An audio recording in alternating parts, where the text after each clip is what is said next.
Prophet ﷺ says, I have seen a dream. The dream of a prophet is wahi, is revelation. So what he sees, we have to do it. I have seen a dream that we are going to enter the Kaaba. And we are going to enter the Kaaba peacefully. We're not even going to have to fight.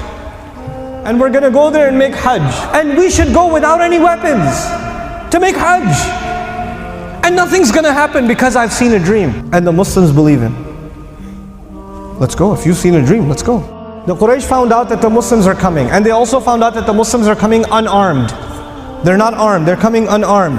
So they said, if they get too close, there's going to be a problem. Let's try to kill them before they get any close. So they sent Khalid ibn Walid radiallahu ta'ala anhu, because he had a fast battalion. Him and his men were fast. They were quick horsemen.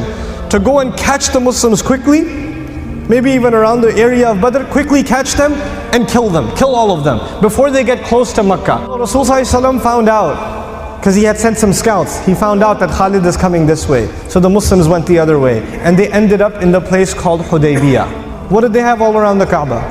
Idols. And each of these idols is from a different tribe.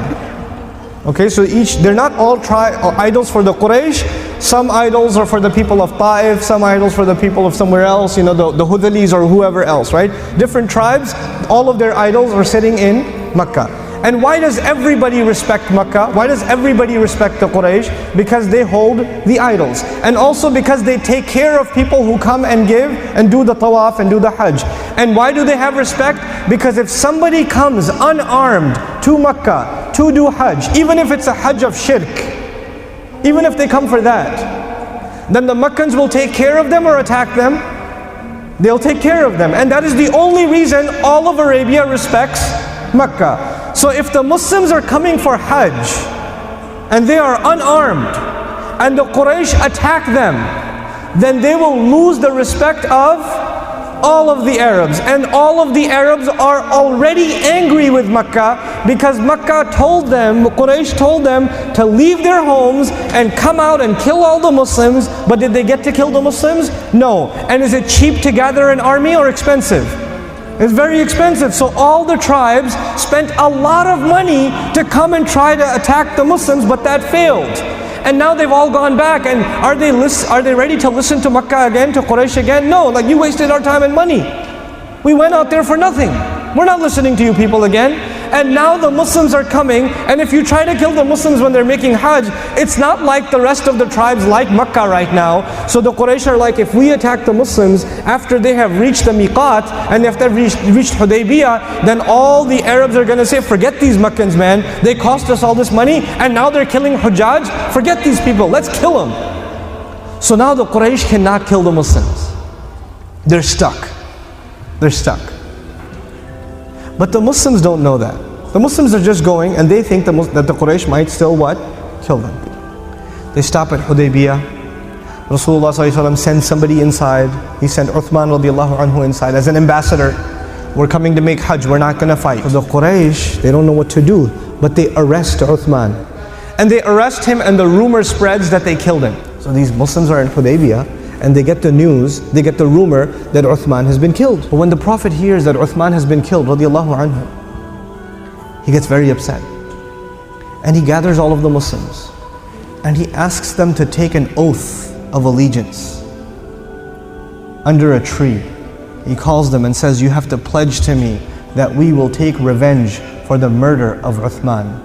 We're going to go into Makkah, and we're going to take revenge for what they did to Uthman. No, they only have the knife, the small knife that they use to slaughter the animal. They have no shields, they have no bow and arrow, they have no spears, and they're going to go inside the most heavily armed weapons depot city in all of Arabia, and that is Makkah. They're going to go inside Makkah to take revenge for Uthman. And Rasulullah says, I need you to pledge to me that you will be loyal to me, and you're going to go, because we have to seek revenge for Uthman. And when the Quraysh find out the Muslims are ready to go into war, they say, we didn't kill Uthman, we just arrested him, you can have him back.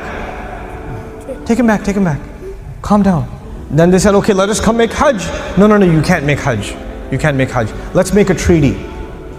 This is called the treaty of what? Hudaybiyah, Sulh Hudaybiyah. Let's make a treaty. And if you know anything about this treaty, you know that all of the terms in this treaty go against the Muslims. Every one of them goes against the Muslims, and every one of them is in the favor of the Quraysh. So they give this treaty to the Prophet ﷺ. This is the treaty. What do you say? And the Prophet ﷺ signs it or doesn't sign it? He signs it. He signs it. And that means that you will not make Hajj this year, you can come back next year. Human beings have emotions. We're all human beings. Sahaba are human beings too. Human beings have emotions. And it is very hard sometimes to control our emotions. And sometimes when our emotions get out of control, we become chaotic. We become chaotic. You know, when a large group of people become very angry, there can be a riot. These people have gone through a lot of intense emotions. You with me so far? Now Rasulullah sallallahu alaihi wasallam signs a treaty, and they feel like this treaty is intensely insulting. What? We don't get to make Hajj? What? If one of us runs away from Makkah, we have to send him back to Makkah? What? We have to go back? We can't fight them? And now we have to just go back home? Disappointment, frustration. There are so many emotions in these people, and it's not one person, it is lots of people. And Rasulullah said, everybody take your ihram off, because once you put the ihram on, you have made the intention for Hajj. And Rasulullah says, everybody take your ihram off. They don't take it off. One angry man's emotions are hard to control. A huge mob of angry men is impossible. Now Rasulullah comes back into his tent, and he's shocked because this is the first time he has not heard Sami'na wa ata'na. This is the first time. And the mother of the believer sees him, and she says, don't worry, you just take yours off, they will calm down. So he takes his off. And then when he goes, and you shave your head, and he goes outside, and what do they start doing? They're angry, they're upset. We'll just take it all off. We'll take the ihram off, we're going back home. Now, this was a pretty important incident. So Allah decided to describe this incident. The ayah comes down to describe this entire story, and the ayah says, إِنَّا فَتَحْنَا لَكَ فَتْحًا مُبِينًا. No doubt about it. We have granted to you an obvious, unconditional, open, clear victory. You have been given a special favor of the most awesome victory of all time. That is the Quran's description of what happened. This is actually the ultimate victory. Allah did not say, Inna fatahna lahum fathan mubina.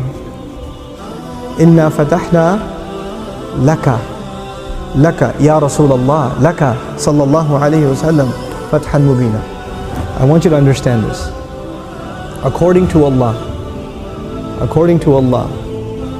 the greatest victory of the Prophet sallallahu alaihi wasallam, because this is not a victory for the Muslims, this is not a victory for Islam.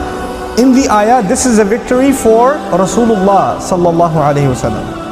The greatest victory in the seerah of the Prophet sallallahu alaihi wasallam are the Sahaba, who even when they have the most intense emotions, they still obeyed Rasulullah sallallahu alaihi wasallam.